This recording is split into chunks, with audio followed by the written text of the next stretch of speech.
네, 안녕하세요. 주식은 역시 기리기리새 기리십니다. 안녕하세요, 기리분들. 저 벌써 또 주말이 이렇게 지나오고 있습니다. 내일부터 시작하는 한 주 같이 준비해 보도록 하겠습니다. 같이 공부하시죠. 렛츠 기릿. 자, 바로 보도록 하겠습니다. 일단 주말 사이 주요 뉴스를 보자면은 이 소식이 좀 많이 뜨거운 것 같습니다. LG 엔솔의 직원이 300여 명이 구금되었다고 하죠. 그래서 앞으로 어떤 식으로 진행될지 좀 관심 있게 봐야 되고, 내일 이제 LG 엔솔 등 미국의 공장이 있는 기업들의 주가 흐름도 살짝 체크해 보도록 하겠습니다. 큰 영향은 없었으면 좋겠네요. 자, 그리고 이제 정부에서 또다시 이제 주택 공급 대책 이런 얘기를 꺼낸다고 합니다. 부동산을 눌러야 되는 정부 입장에서는 자연스럽게 앞으로도 부동산을 계속 누르는 모습 플러스, 그런데 이게 누른다고 되는 건 아니거든요. 옛날에 다 해봤죠. 결국 실패했던 정책이기 때문에 결국 이제 부동산이 오른다는 거는 부동산으로 돈이 들어간다는 의미 아니겠습니까? 그 돈을 다른 곳으로 가게 만드는, 결국 증시를 부양시키는 그런 모습이 나타나지 않을까라는 생각을 해봅니다. 그렇기 때문에 최근 들어 정부의 진위성이 좀 의심된다 이런 얘기가 나타나고 있지만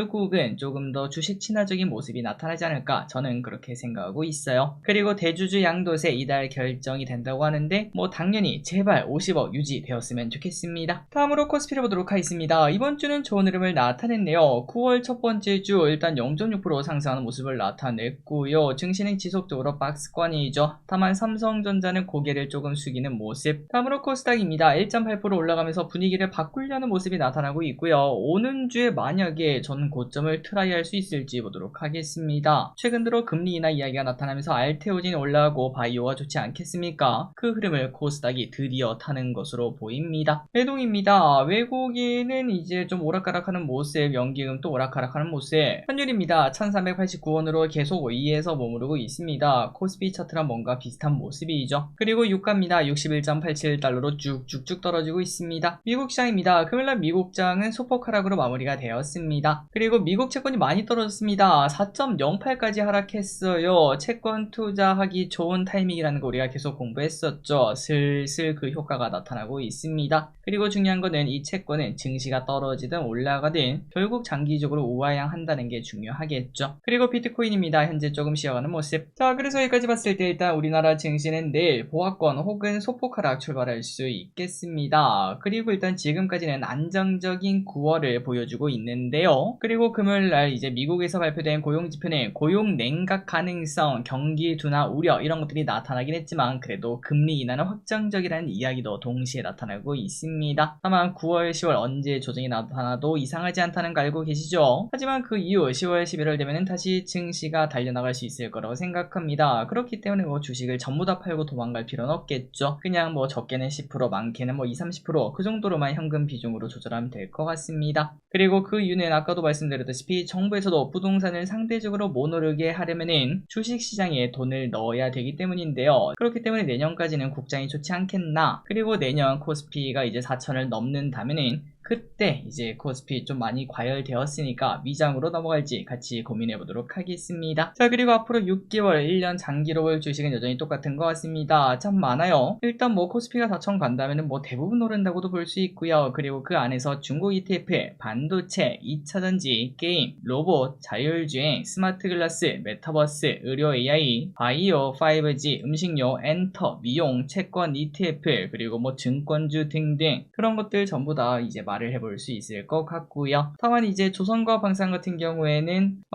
좋은 주식인 거 당연히 알고 있습니다. 그럼에도 이제 좀 많이 오른 거 아닌가, 이제 좀 단기간 조정도 나타날 수 있지 않은가, 그런 생각도 조금 하고 있어서 단기간은 충분히 오를 수 있겠지만 앞으로 6개월, 1년 장기로 오를 수 있을지는 조금 더 지켜볼 필요가 있겠습니다. 다만 이제 오르는 게 아니라 주가가 좀 조정을 받는다, 그렇다면 매수기일지는 고민할 필요가 있겠죠.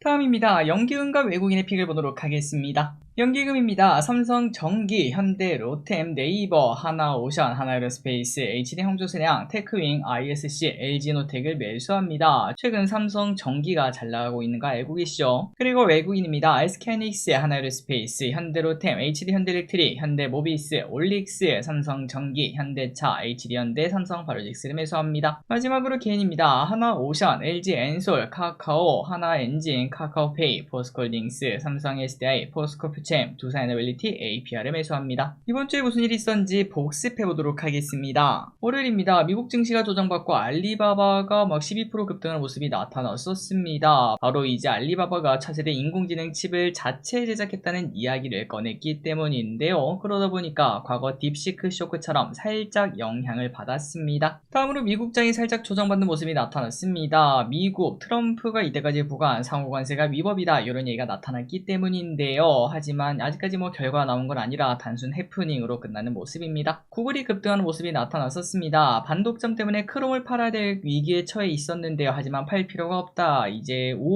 구글의 우호적인 판결이 나타났다고 합니다. 목요일입니다. 이제 반도체 장비 소부장의 시간이 오고 있다는 이야기가 솔솔 들려오고 있습니다. 반도체 장비 쪽 꼭 관심 있게 보시면 좋을 것 같고요. 우리나라에서도 드론 실증 부대가 첫 지정이 되었습니다. 목요일, 금요일 이틀 연속 드론 관련주가 좋았습니다. 그리고 중국 증시가 잠시 조정을 받는 모습이 나타났었습니다. 최근 중국 증시가 너무나 좋다 보니까 당국이 나서서 살짝 조정을 하려고 한다고 합니다. 하지만 그건 당연히 매수기회죠. 금요일입니다. CXL 개발의 속도가 붙고 있다고 합니다. CXL 관련주도 체크. 그리고 중국이 미국한테 관세를 때렸습니다. 광섬유 쪽에 관세를 때렸는데요. 그러다 보니까 5G 관련주가 조금 관심을 받았습니다. 그리고 또 이렇게 되면 미국 쪽에서도 반격에 나서겠죠. 마지막으로 다음 주에 무슨 일이 있을지 예습해보도록 하겠습니다. 월요일입니다. 아리플러스 2025가 열립니다. 북미 재생에너지 전시회가 열리죠. 하지만 트럼프 집권 하에서는 쉽지 않을 것 같습니다. 화요일입니다. 애플 아이폰 17이 드디어 공개가 되네요. IAA 모빌리티가 열립니다. 미네 모터쇼죠. 수요일입니다. 미국 8월 생산자 물가 발표, TSMC 8월 매출 발표, 중국 소비자 물가지수, 생산자 물가지수 발표. 목요일입니다. 미국 8월 소비자 물가지수 발표, 선물옵션 동시 만기일입니다. ECB 기준금리가 발표됩니다. 오토모티브 뉴스 콩그레스가 열립니다. 미국에서 현대차, GM, LG엔솔 등이 참석합니다. 대통령 출범 100일입니다. 국정 방향 설명 예정 소식. 오랜만에 이제 정부 정책 관련주가 관심을 받을지 보도록 하고요. 일단 AI 당연히 깔고 가겠죠. 삼성 SDS 리얼 서밋이 열립니다. 그리고 그 다음 주에는 이제 유럽 당뇨 학회 이러한 바이오 이벤트가 많은 걸 확인할 수 있고요. 미국 FMC도 있다는 거 확인하시면 될 것 같습니다. 마지막으로 달력입니다. 공모주가 오고 있는 것도 확인하시면 될 것 같네요. 3초 뒤 넘어도록 하겠습니다.